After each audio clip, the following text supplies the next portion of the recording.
بسم اللہ الرحمن الرحیم۔ میلاد النبی صلی اللہ علیہ وسلم کے حوالے سے آج قبلہ پروفیسر ڈاکٹر محمد مسعود احمد رحمۃ اللہ تعالی علیہ کی مشہور کتاب جان جانا صلی اللہ علیہ وسلم کے پہلے باب کا خلاصہ عرض کرنا ہے۔ یہ چیز یاد رہے کہ اس پہلے باب میں آپ نے 50 سے زائد مستند کتب کا تفصیلی حوالہ دیا، اور یہ اس لیے عرض کر رہا ہوں تاکہ سامعین ایک ایک جملہ اور ایک ایک نقطہ پورے یقین اور وثوق کے ساتھ سماعت فرمائیں۔ پہلے باب کا عنوان ہے خلقت محمدی۔ اس حوالے سے یہ 3 باتیں یاد رکھی جائیں: خلقت محمدی، ولادت محمدی اور بعثت محمدی یا بعثت نبوی صلی اللہ علیہ وسلم۔ ان تینوں کے مفہوم جدا جدا ہیں۔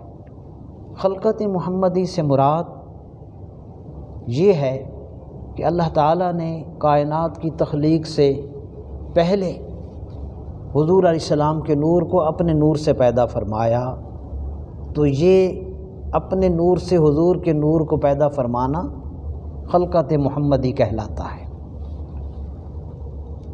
حضرت قبلہ نے اپنی کتاب کا آغاز ان الفاظ سے کیا، بہت دلچسپ آغاز کیا۔ سب سے پہلا جملہ فرمایا کچھ نہ تھا، نہ زمین نہ آسمان، نہ آفتاب تھا نہ ماہتاب۔ اس طرح کے آپ نے 57 فکرات، 57 چیزوں کا اور 57 اشیاء کا تذکرہ فرما کر پھر فرمایا کچھ نہ تھا، بس وہی وہ تھا۔ اللہ اکبر، یعنی اللہ تعالیٰ کی ہستی کے سوا کچھ نہ تھا۔ آگے فرماتے ہیں پھر کیا ہوا؟ کائنات کی وسیع و عریض فضاؤں میں ایک نور چمکا، دیکھتے ہی دیکھتے سارا جہان جگمگانے لگا۔ اور پھر یہاں وہ حدیث نبوی آپ نے تحریر فرمائی جو حضور علیہ السلام نے ارشاد فرمایا: اے جابر، اللہ تعالیٰ نے تمام مخلوقات سے پہلے اپنے نور سے تیرے نبی کے نور کو پیدا فرمایا۔ اور پھر مدارج النبوت کے حوالے سے یہ حدیث ارشاد لکھی کہ پھر اللہ نے میرے ہی نور سے ہر چیز پیدا فرمائی۔ اسی پر وہ خوبصورت شعر ہے: کیا شان احمدی کا چمن میں ظہور ہے، کیا شان احمدی کا چمن میں ظہور ہے، ہر گل میں ہر شجر میں محمد کا نور ہے صلی اللہ علیہ وسلم۔ اس کے بعد حضرت جبریل علیہ السلام کی عمر کے حوالے سے حدیث پیش کی۔ حضور علیہ السلام نے جبرائیل علیہ السلام سے پوچھا تمہاری عمر کتنی ہے؟ جبرائیل امین نے عرض کیا یا رسول اللہ، چوتھے حجاب عظمت میں ہر 70,000 برس کے بعد ایک ستارہ طلوع ہوا کرتا تھا، اس ستارے کو میں نے اپنی عمر میں 70,000 مرتبہ دیکھا۔ بہت بڑی اہم بات تھی۔ جب انہوں نے یہ عرض کیا تو نبی کریم علیہ السلام نے ارشاد فرمایا: اے جبریل، میرے رب کی عزت و جلال کی قسم، وہ ستارہ میں ہی ہوں۔ اللہ اکبر، یہ روح البیان کا حوالہ ہے۔ پھر اس کے بعد آپ نے 6 احادیث تحریر فرمائیں جن کا خلاصہ یہ ہے کہ اگر حضور صلی اللہ علیہ وسلم کو پیدا نہ کیا جاتا تو کچھ بھی پیدا نہ ہوتا۔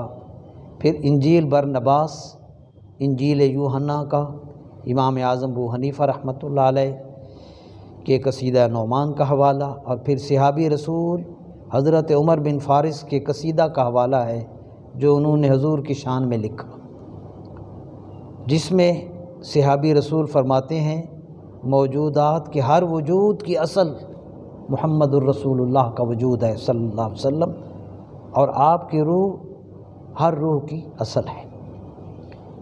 وہ جو نہ تھے تو کچھ نہ تھا، امام اہل سنت نے فرمایا وہ جو نہ تھے تو کچھ نہ تھا، وہ جو نہ ہوں تو کچھ نہ ہو، جان ہے وہ جہان کی، جان ہے تو جہان ہے۔ اس کے بعد تخلیق کائنات سے پہلے اللہ تعالیٰ نے تمام انبیاء سے ایک تاریخی عہد لیا جو میثاق النبیین کے الفاظ کے ساتھ تیسرے سپارہ کے آخری رکوع میں موجود ہے۔ اس میں اللہ تعالیٰ نے تمام انبیاء سے وعدہ لیا کہ وہ حضور صلی اللہ علیہ وسلم پر ایمان بھی لائیں گے اور آپ کی امداد بھی کریں گے۔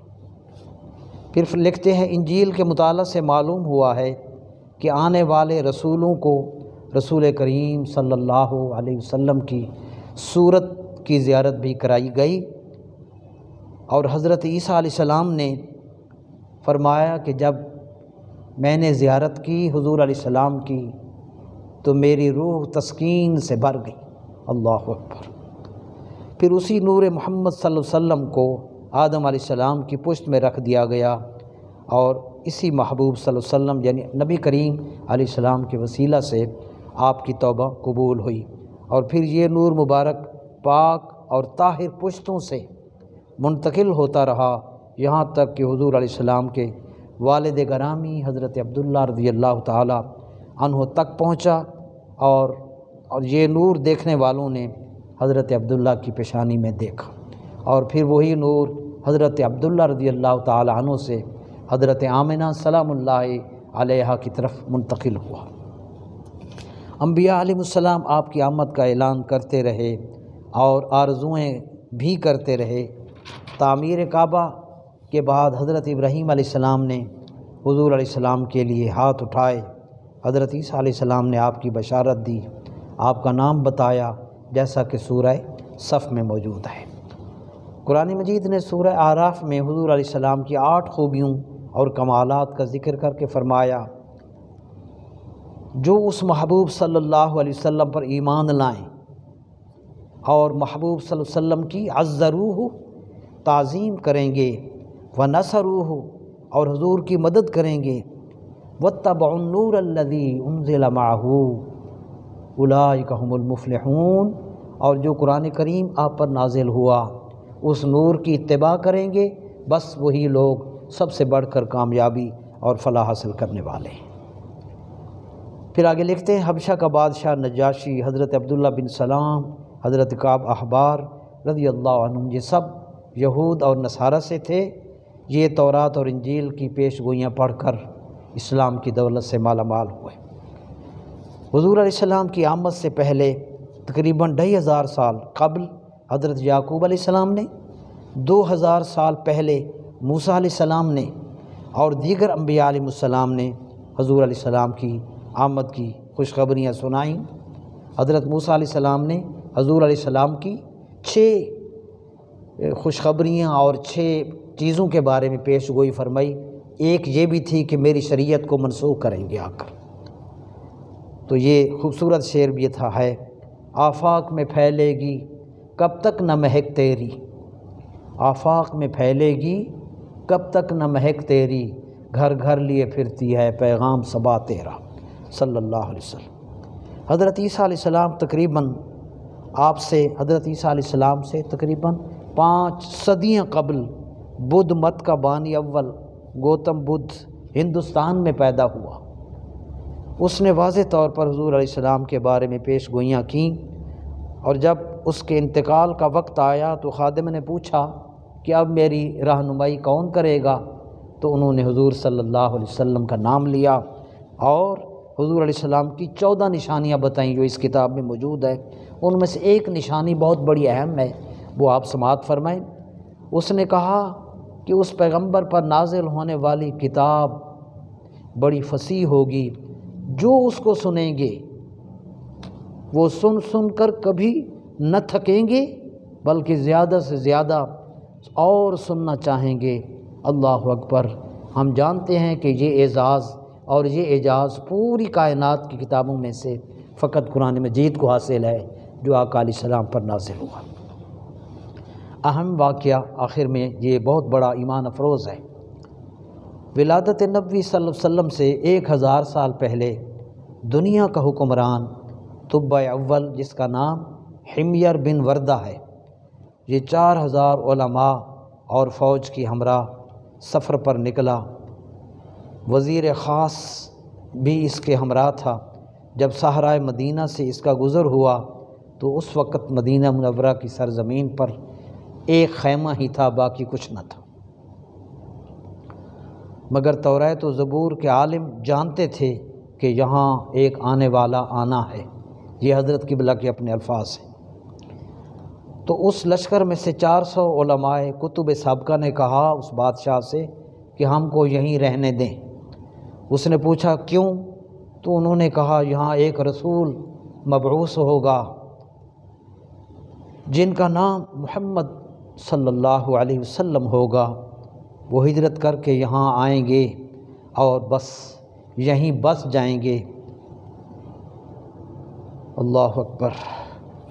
تو پھر نبی کریم علیہ الصلوۃ والسلام کے شہر کی اہمیت ان کے سامنے آئی، تو جب اس بادشاہ نے یہ سنا تو تبع اول نے یہ سن کر حکم دیا کہ مدینہ میں ایک بستی بسائی جائے، 400 مکان بنائے جائیں، اور پھر اس نے حضور صلی اللہ علیہ وسلم کے نام ایک خط لکھا اور ان میں سے ایک عالم کو وہ خط دیا کہ جب وہ محبوب صلی اللہ علیہ وسلم آئیں تو یہ خط ان کی خدمت میں پیش کر دینا۔ اللہ اکبر۔ اللہ تعالیٰ کی شان، 10 صدیاں گزریں، محبوب علیہ الصلوۃ والسلام کے کرم اور محبت کی قبولیت کا حال سنیں۔ جس عالم کو یہ خط دیا گیا تھا وہ حضور صلی اللہ علیہ وسلم کے میزبان اول حضرت ابو ایوب انصاری رضی اللہ تعالی عنہ اسی عالم کی اولاد میں سے تھے۔ جب نبی کریم علیہ الصلوۃ والسلام کی بعثت پاک ہوئی، مدینہ منورہ سے ابو لیلہ نامی شخص یہ عریضہ لے کر مکہ معظمہ پہنچے اور دربار نبوی صلی اللہ علیہ وسلم میں حاضر ہوئے۔ اللہ اکبر۔ اب یہ بڑی ایمان افروز بات ہے، چاہیے تو یہ تھا کہ کوئی شخص ان کا حضور سے تعارف کراتا، یا حضور پوچھتے آپ کہاں سے آئے، آپ کا کیا نام ہے، یا کیسے تشریف لائے۔ اللہ اکبر۔ مگر یہاں بات یہ نہ تھی۔ میرے آقا کریم علیہ الصلوۃ والسلام نے دیکھتے ہی حضور نے فرمایا تم ابو لیلہ ہو؟ وہ حیران رہ گئے۔ پھر فرمایا تبع اول کا خط لاؤ۔ انہوں نے پیش کیا۔ حضرت علی رضی اللہ تعالیٰ عنہ کو حضور نے حکم دیا کہ پڑھ کر سناؤ۔ آپ نے یہ خط پڑھ کر سنایا۔ حضور علیہ السلام خوش ہوئے اور فرمایا نیک بخت بھائی، شاباش۔